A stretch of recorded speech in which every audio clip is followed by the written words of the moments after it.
After I got out, 90 days later, I was right back in prison. I knew that what I had been doing wasn't working anymore, and that I didn't want to spend the rest of my life in prison. I remember when I was in the hospital the last time, and my therapist, she came to me, we were talking, and she said to me, I really need you to commit to life, because if not, we can't work together. What I remember is that I just opened myself to the risk of living.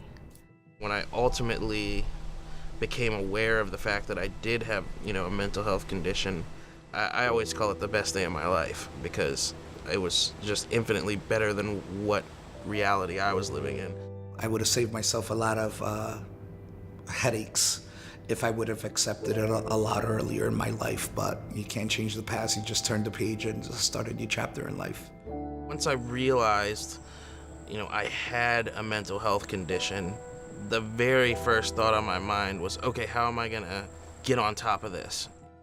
I think the one thing that I've learned is that recovery is an ongoing process. I think finding the right doctor, the right team to help me was really critical in my recovery. It took many years to find the right therapist, and I think what made them the right therapist is that they really seemed to genuinely care to listen to what I had to say. I find it's always really necessary to sort of advocate for myself, within the mental health system, just because I know if I don't do it, nobody's gonna do it. I started on medication when I was in 9th grade, and my dad was very against it.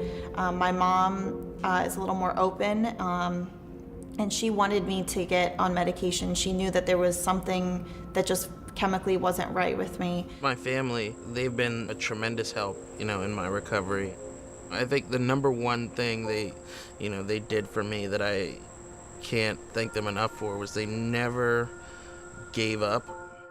My family didn't have to be there for me, but all of them, my brother, sister, my mom and dad, they all stuck by me. I'm really lucky to have their support in this. It's important for me to keep up the routines that I do, even when I'm doing really, really well. That just kind of reinforces my path to wellness. Positive self-talk, that's something I practice often for my recovery.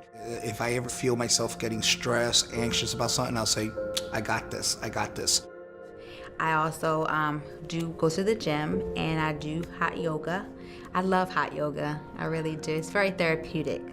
You don't just start taking a magic pill and get better, or find the right therapist and get better. You have to work at it every day.